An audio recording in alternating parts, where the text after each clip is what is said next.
With trout fishing, it's common to start at the tail of the run and work your way upstream. Oftentimes you're trying to nymph, so when you're nymphing, you're using a dead drifting presentation, so you want to be able to cast in front of the fish and allow that fly to drift down into it. But with steelhead and salmon fishing, it's the opposite. So we're doing what we call swinging. And with swinging, we start at the head of the run and work our way down. So essentially what I'll be doing is making a cast across for myself. Whether we cast upstream, across, or downstream is dependent on the water. And then we're going to allow the current to swing our fly into shore. And as the fly is swinging, it's undulating and moving and creating some motion, hopefully attracting fish. If we don't touch a fish after our fly has reached the dangle or the hang down, then what we do is we take 2 or 3 steps downstream and we do it all again. So essentially, we're basically sweeping and fanning the entire river stretch, casting as far as we can and hoping that our fly encounters a hungry fish.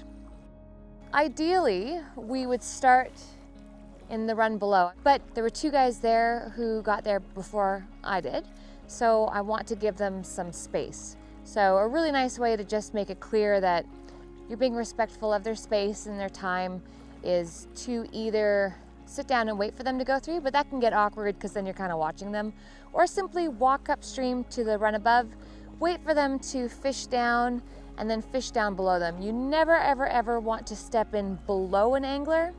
That's one of the most rude things that you can ever do to your fellow outdoorsman. When you're swinging a fly, if you don't catch a fish on that particular swing and you decide to move downstream, you can move as fast as half a step, or you could take 5 steps. So there's a couple things that you need to take into consideration when you're factoring in how fast to work a run. One of those things is the water temperature. Are you fishing for a winter run steelhead or a summer run steelhead? Are you fishing behind people? Where's the sun? And a big question is, what is the water clarity? So it all makes sense. If the water is murky, you want to fish slower to allow there to be less space between each swing so that the fish has more opportunity to see your fly. If the water is clear, then maybe you'll take 3, 4, even 5 steps in between each swing, because steelhead are famous, summer run steelhead especially, for moving to the fly.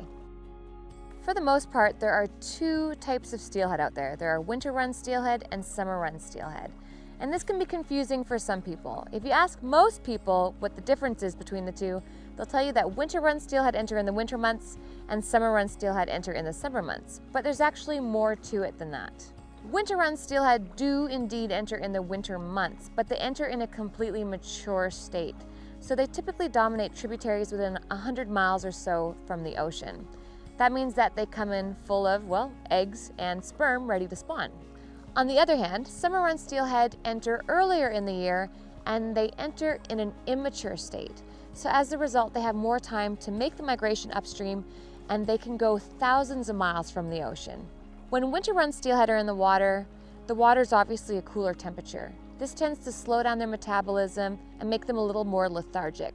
That also means that they hold in deeper pools, trophy water, slower water. What that means for us as anglers is we need to fish flies that have a little more motion in the water, especially in that slow water. So bunny rabbit, marabou, materials that really flow and undulate in the current. Summer run steelhead enter in the warmer months, so the water temperature is warmer as well. This increases their metabolism and makes them prone to sitting in faster tailouts and faster runs, and as a result, we can get away with fishing these really nice little buggy flies. Because summer run steelhead travel so far upstream, they often make their way into rivers that are prolific and rivers that are really healthy with aquatic life. This means that they're looking up, and a lot of times they're actually really feeding. Whether it's that they're feeding or that they're just doing something that they used to do instinctively from when they were juveniles, that's a totally different conversation and debate. Now, before I get to casting, it's really important that I ask myself, from a safety stance, which direction the wind is blowing. Usually I wear my hair down so I can see which direction it's blowing.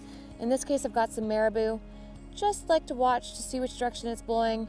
And even though it's pretty subtle, it looks like it's blowing downstream, so I'll be casting off of my right-hand side. When you are wading a river, it's obviously critical that you're stable on your feet, because Even though a river doesn't look that dangerous, it really is, especially when you're wearing waders, and the waders can fill up with water. So it's important that you have a belt and you have your belt on tight to stop the water from going in the event that you fall. But also your boot choice is important. So I like to wear the aluminum cleats. You don't need to have aluminum cleats. You can often just take screws and make your own cleats if you would like. There's other options on the market. You can buy a felt sole, and you can also have a Vibram or a rubber sole. The rubber soles tend to be slippery. It really depends on the substrate that you're wading on. It depends if it has any slime on it. As you can see here, we do have a layer of kind of a slimy substance, so we really want to have something that's going to stick and keep us on our feet.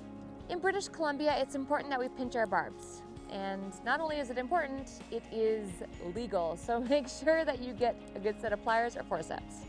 Usually you should have sunglasses on. For filming purposes, I'm going to keep my sunglasses off so that I can see you. It is part of your safety check to make sure that you've got your glasses on, belt on tight, boots and footing are stable, and ideally you should even be wearing a personal flotation device, even just one of the ones that wraps around your waist and inflates upon falling or getting wet.